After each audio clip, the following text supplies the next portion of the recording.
First they came for the communists, and I did not speak out, because I was not a communist.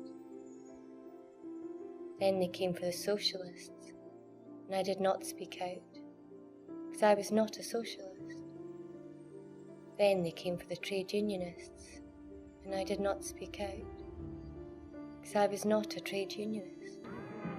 Then they came for the Jews, and I did not speak out, because I was not a Jew. He's not gonna fucking touch anybody. Yeah, you're not. He's a little bitch. Yeah! How does it feel to be outnumbered? Then they came for me.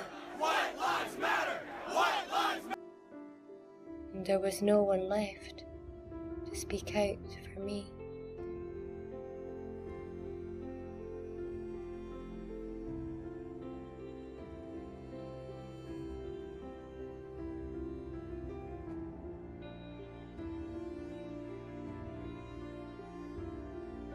When I was running for vice president of the student body, a member of a certain secret organization, Kaufman Keys, on campus, they had hit golf balls at our house that said, F Jews. We as Jews, we feel very threatened. And when are they trampling on our right to safety? In the 6th grade, I got beaten up for being a Jew. Just in the locker room of my private school, one of my best friends decided, she found out that I was Jewish and decided that I was no longer her best friend. And because of that, that gave her the right to beat me up in a locker room. It was 9 o'clock, I think, sometime in the night, and we're all hanging out, and all of a sudden someone drives by and shouts, fuck the Jews.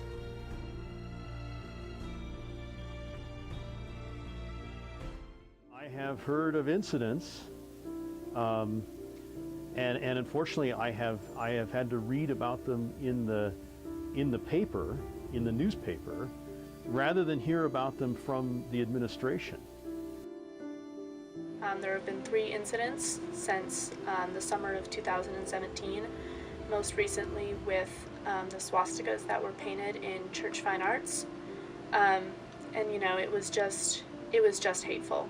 There was nothing that could have been misconstrued about that. To go into what is a safe space for a lot of people and for art students, and to create such hatred was just devastating. It was so hard for the community. I wish President Johnson would reach beyond his parent inner circle and really ask more faculty, ask more students for input. This is an extremely safe campus. When it comes to physical harm or threats or any real physical breaking of the law, we have almost none of that on campus. And the letters that President Johnson has written, about these incidents, they also show that kind of limited view, and they don't seem to be sympathetic.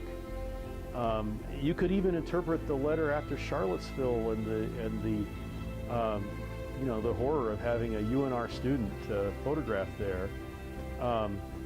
You could even interpret that letter as paying more attention and paying more attention to protecting that student and that student's supposed free speech rights than to protecting the minority students on campus. At the beginning of this semester, after the whole Charlottesville incident, a lot of my girls were scared to be Jews and scared to be out in public, and that was so hard for me. You can disagree with the actions that Israel is doing, but you can't take Israel and then label Jews as evil. I've been told many times where that I'm responsible for all the babies in Gaza that were killed. I'm a Jew that lives in Reno, Nevada in the United States. That's anti-Semitism. The anti-Semites who think, we can get away with this now. And we've got to be very clear, we're not going to let it happen. We should never hide in the shadows, and we should always be out and honest about who we are. If the people who are targeted by these attacks and bad words, if they didn't feel so small and isolated. We need to stop castigating one another. We need to be able to let our politics stay at the door, or our religion sometimes, and just try to embrace each other at the human level, instead of saying, oh, this person's evil because of X.